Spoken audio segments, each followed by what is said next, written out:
Yeah. Well, this is Aaron Hill. I'm trying to discuss something. And my whole thing is hold still just for a little bit and try to follow me. You feel me? That's my whole thing. I like to talk about things that have to do with life, the further development of the human mind and the human heart. And it's all my own process of self-discovery, my own process of healing myself. In this process, I hope to share something with someone else that will help them to understand something that maybe they didn't understand. What I want to talk about is intentions. And I like to talk about intentions a lot of times because there's so many things that we do as people that hurt each other. And we don't even pay attention to the effects these things have on everybody else around us, especially those closest to us.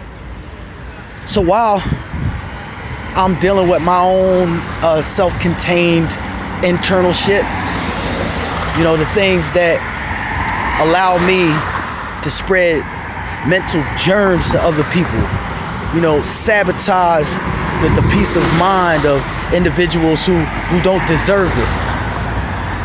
While I'm doing that, what am I thinking? What's going through my mind? How is it that I'm able to do that and not be concerned about those people in which I might be hurt? There was a person I knew, extremely dysfunctional person. Self-mutilation, but only for the purposes of seeking attention because they didn't do anything that's them. They didn't do anything that severely hurt themselves. But it was self-mutilation. You could clearly see the mutilation. They were constantly saying, "Who, look," wanting to show you the mutilation. So this was manipulation. That's what this was. Attention-seeking behavior. But not only did they do that, but they were also an addict, severe drug addict, to the point where they couldn't stop. They couldn't stop themselves. Every moment of the day, whenever they could get their hands on it, they was getting on with that drug. Now here's the other thing. Addictive personalities, they grab onto anything to fulfill their desire. And sometimes they merge one addiction with another one. Say, for instance, being a drunk and having sex. They merge those together and then hide under the veil of a meticulous, practical, and deceptive mind, which they use to hide the truth from themselves and everybody else. So, and they become very good at it, to the point where say and do reminds you of a player mentality. The words they say and everything. Gert, what's up? So everything you do, all right, yep. So everything they do is almost like some sort of attack, and they don't even dig it. So while you have these two major dysfunctions, which represent a lack of something that is paramount to be a healthy human being, then you look back and you say, okay, their mother never really, their father never really was around. Okay, so now you get a reason for the things. But does that excuse what is about to happen when they engage into some sort of relationship with another person, and what the things that they decide to do and the way in which they decide to move and interact with those other people, especially someone who just wants to keep it real and be a real friend or partner or, you know, a confidant or just a real person with them. A person like that who is not working on themselves, there's no possible chance that they're not going to cause harm to whoever is close to them. You could best believe it. The main reason why is because they don't pay attention to themselves. Because in order to move on a lot of times without seeking therapy or having some type of spiritual life with these type of dysfunctions, you have to be in extreme denial. So then you go through this extreme denial and come to the point where you start telling people, like, say you got all these dysfunctions and then you get a boyfriend and he doesn't want to put up with you, so you say things to him like, you know, you just missed out on a good thing. Because I'm financially secure, because I'm a penny pincher, because I'm all about this bread, because I'm all about this paper. Okay, so you tell me if someone is a catch because they got a lot of money but they can't express any love at all. Matter of fact, what if they were to tell you that to express love to you disgusts them, makes them disgusted? What type of relationships do you think a person like this is having in their lives? What would make a person like that feel like they're a catch? Now, let's take it a step further. This person has this money, considers themselves a catch, but they live at home with their mother. Not only do they live at home with their mother, but their son lives there too. And they don't even have a real relationship with each other. Or either this person is unconcerned with the effects of their addiction on their children. You tell me this person has decided they're a catch. How? How? What makes them believe this? But back to the point. The intention behind whatever is being done is where we get into the point where we figure out that it may be a little bit more complicated than just saying that you condemn this person. You know, it's way more complicated than that, because what it really comes down to is seeing a person for who they really are and understanding the things that they've gone through, and then trying to have some sort of empathy and sympathy. Sympathy that you have about the things in which they went through, and you consider that when you want to judge them or treat them a certain way. Empathy is when you separate yourself from yourself and put yourself in that person's shoes in order to better understand them completely, in order to learn to accept them completely. And if you could do such a thing, then you'll be able to see them in a new light, in a way that allows you to not take everything personal that they do. Because that's the hard thing when someone is a toxic person, and it's not by choice that people become toxic people. It's from the things that they've been through in life, experiences that they really they never asked for. You know, they didn't ask for their father to be a dickhead and not be there. They didn't ask for their mother to be so hurt and hardened that she didn't give her no love. And then they grew up that way. And then they still live with them, with the mother who doesn't know how to show love. Now you have like some sort of twisted, unhealthy relationship between them and the mother, when they should be getting out of there. Because that influence will keep that. I'm sure I don't even have to say it. Just imagine what that influence will do on the rest of that person's life. Constant bashing, down talking, over criticizing, never really showing any love. And this is your mother. And there ain't nobody that can say anything to change it. Yet you stay right up underneath her. And you expect that you're going to grow. You expect that you're going to have any true spirituality. You expect that you're going to have some peace. You tell people that you at peace, and this is the home situation that you come home to. And then you go get drunk off your ass, and you don't even really see your son, and he lives in the house with you, but you're at peace. There's so many things wrong with that on so many different levels to tell people and fight them about it. What's going on is there's lost souls like this all over the world. But I go back once again to the intention. They are not intending to hurt anybody else but they damn self. That's why they're in the addictions they're in. That's why they continue to do them. That's why they continue to not even care what their children, how their children are going to be affected by the things that they do. That's why they continue to lie to themselves about how dysfunctional they are.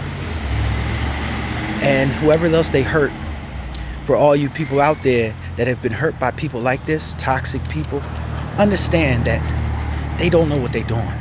They don't understand the ramifications of their actions. They have gone through so much trials and hardships and so much pain and hurt that they're lost. So their intention is not to hurt you. This allows you to not take things so personal. You don't want to take things so personal that they do, because it ain't going to change a damn thing. Only thing that means is that they got you. Their influence has thoroughly fucked you. So now you ready to move out on that against them.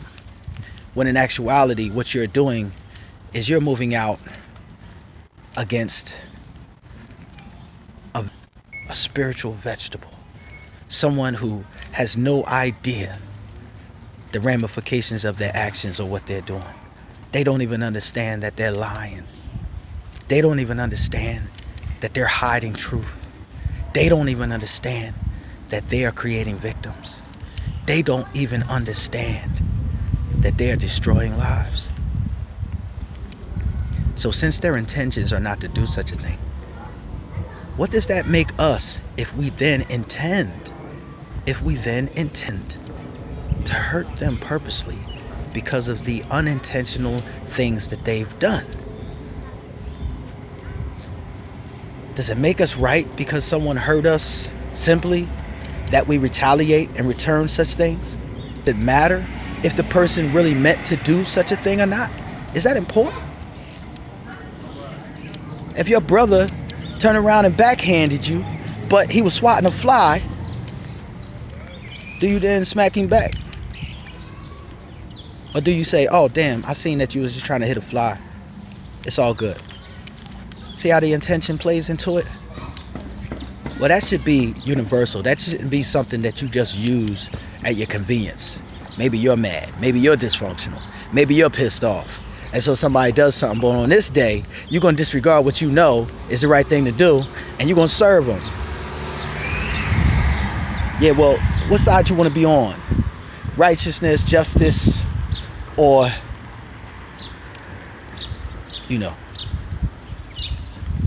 hold still, follow me. This is hard truths. Facts.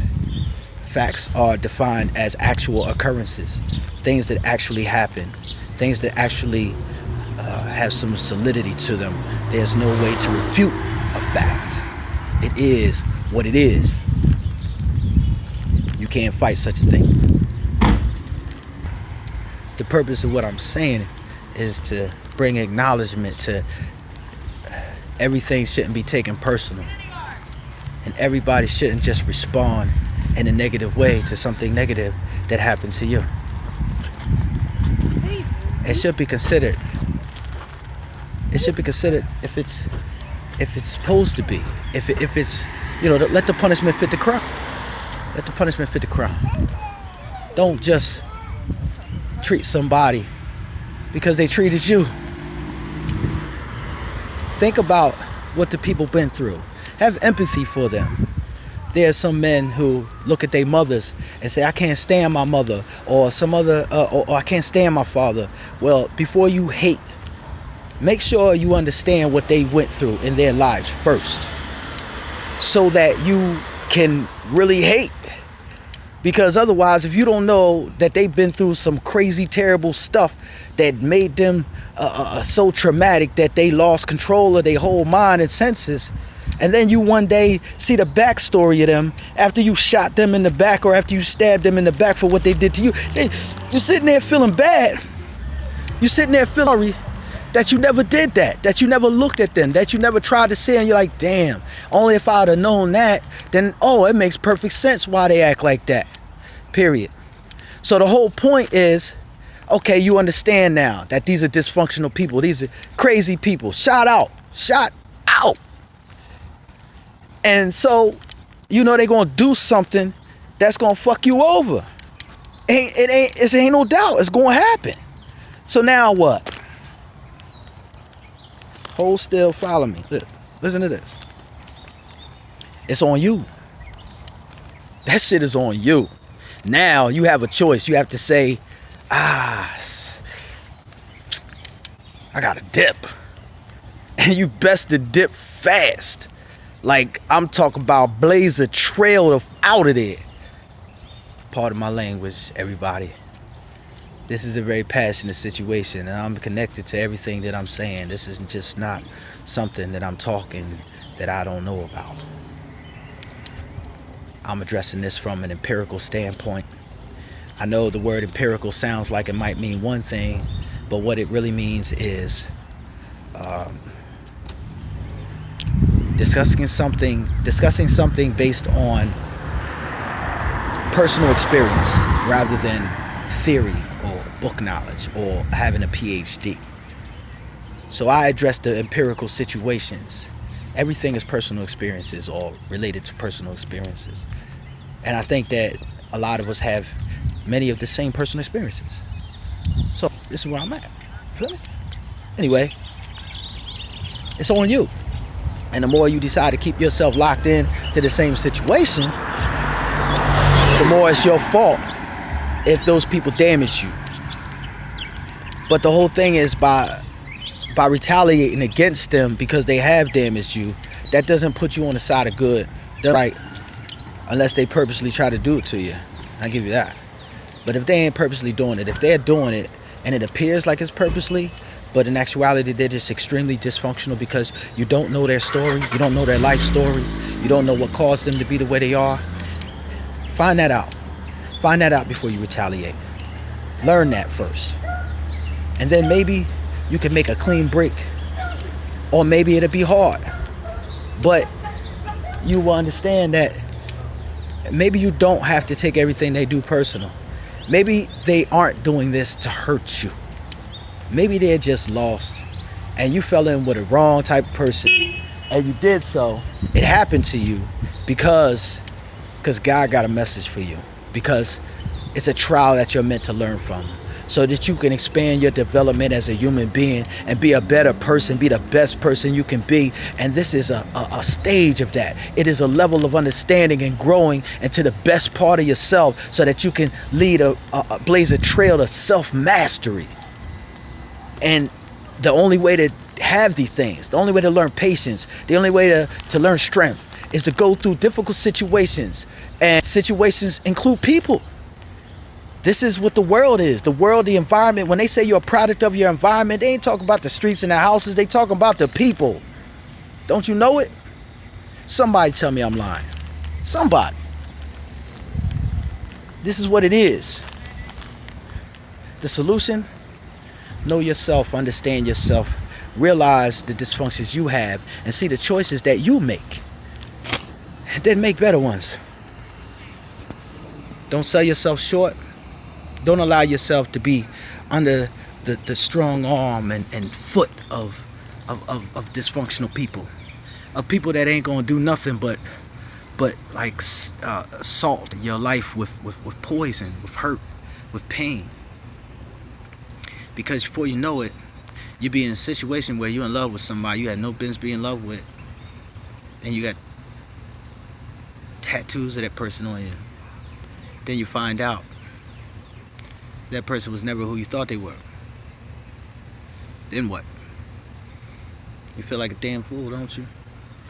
And then after you feel like a damn fool, then you want to get mad at that person again because you made the wrong decision. What happens then?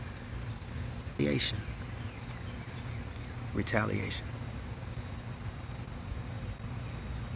This story doesn't end good. The only solution is to pay attention to yourself, is to learn from yourself, is to try to be the best you can be, to take these harmful situations and turn them upside down into something positive. And yeah, it might be hurting so bad that you might need to take some time to yourself. Take that time. Take it. And get back up. Get back up. My name is Aaron Hill. I'm on YouTube now. I have a Facebook page. I like to say, hold still, follow me. And I like to bring people on a journey with me through pain and understanding it and trying to gain insight and wisdom. I know a lot of people. I've been in a lot of places that were not good. And so I know that there's some people some people feel me. Better $150 you fuck with me. That's it. I'm off this. Holla back.